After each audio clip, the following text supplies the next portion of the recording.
Sir, இது வரைக்கும் நான் உங்களுக்கு எதுக்காகவும் நன்றி சொன்னதில்ல. ஆனா இப்போ செஞ்ச காரியத்துக்காக சொல்லணும்னு தோணுது. என் மனசுல இருந்து சொல்றேன். ரொம்ப ரொம்ப நன்றி சார். என் அம்மா எனக்கு சாமி மாதிரி. நான் வாழ்க்கையில எந்த கவலையும் இல்லாம நிம்மதியா சந்தோஷமா இருந்த நாட்கள்னா அது என் அம்மா கூட இருந்த நாட்கள் தான். அதனாலதான் வீட்டுல எவ்வளவு கஷ்டம் இருந்தாலும் அம்மா நினைவு நாள் அன்னைக்கு சாமி கும்பிடுறத மட்டும் நான் நிறுத்தவே மாட்டேன். இங்க இப்படி பண்ணணும்னு நினைச்சப்போ மனசுல முதல்ல வந்தது பயம்தான். விஜயக்கா வீட்டுல வச்சுதான் செய்யணும்னு நினைச்சேன். ஐயாதான் வற்புறுத்தி இங்க செய்ய சொன்னாரு. கடைசியில நான் நினைச்ச மாதிரியே ஆயிடுச்சு. ஆனா இத நான் எதிர்பார்க்கல சார். உங்க அம்மா அப்படி வந்து தட்டெல்லாம் எட்டி உதைச்சு புடவையெல்லாம் தூக்கி வீசினப்போ என்னால அதை தாங்கிக்கவே முடியல சார். அது வெறும் பூ பழம் இல்ல சார், அதுல என் அம்மாவோட உயிர் கலந்திருக்கு. அவங்களோட ஆன்மா அங்கதான் எங்கேயோ நின்னு பாத்துட்டு இருந்திருக்கும். அப்படிதான் நான் நம்புறேன். அத போய் அப்படி பண்ணவும் தான் நான் உடைஞ்சு போயிட்டேன் சார். நான் நட போன மாதிரி ஆயிட்டேன். இதெல்லாம் கூடவா பிரச்சனை பண்ணுவாங்கன்னு என்னால அதை ஜீர்ணிச்சுக்கவே முடியல சார். ஆனா எனக்காக நீங்க இதெல்லாம் செஞ்ச பிறகு எனக்கு மனசு கொஞ்சம் பரவாயில்ல சார். ஒரு மாதிரி ஆறுதலா இருக்கு. ஏன் அதெல்லாம் வேண்டாம். இன்ஃபேக்ட் என்கிட்ட சொல்லியிருந்தா இதை விட கிராண்டாவே செஞ்சிருக்கலாம். 100 பேரை கூப்பிட்டு வச்சு செஞ்சிருந்திருக்கலாம்.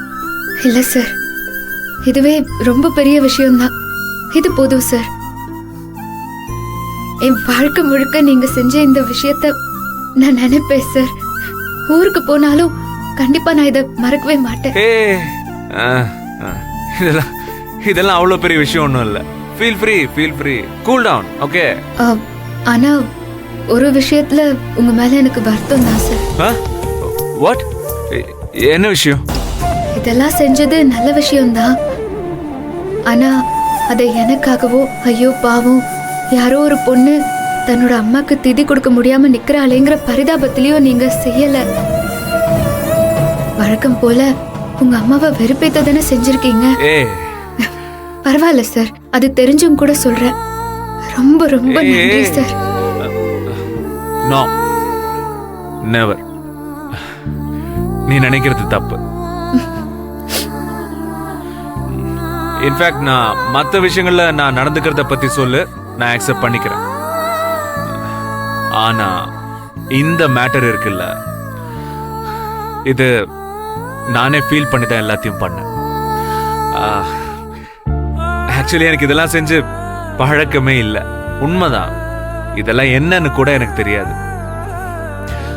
அப்புறம் என்னோட ஃப்ரெண்ட் இருக்கான்ல விவேக், அவங்கிட்ட கேட்டுதான் நான் இதெல்லாம் தெரிஞ்சுக்கிட்டேன். ஆக்சுவலி இது வரைக்கும் நான் என் தாய் குலத்தை கழுவி ஊத்தும் போதெல்லாம் எல்லாரும் என்ன திட்டுவாங்க. பெற்ற தாய் என்று கூட பார்க்காமல் இப்படி செய்கிறாய் தாய் பாசத்துன்னு அண்டாவை கரைச்சி என் மூஞ்சில ஊத்துவாங்க. இப்ப பார்த்தல, இவ்வளவு சீப்பா யாராச்சும் நடந்துப்பாங்களா? இப்படி ஒரு பிஹேவியர் இருந்தா இதுக்கு பேரு தாயா? No, never. பேய் பேய். நான் சொல்றேன் நந்தினி, இதெல்லாம் காட்டுக்குள்ள திமிரு புடிச்ச பேய், ஈகோ புடிச்ச பேய்.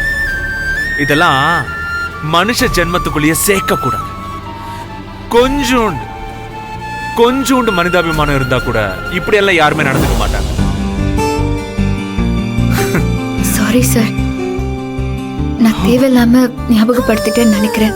மன்னிச்சிருங்க. நான் உள்ள போறேன் சார், வரேன். Okay. Hats off to you. Hats off. நீ சூப்பர் நந்தினி, சூப்பர்.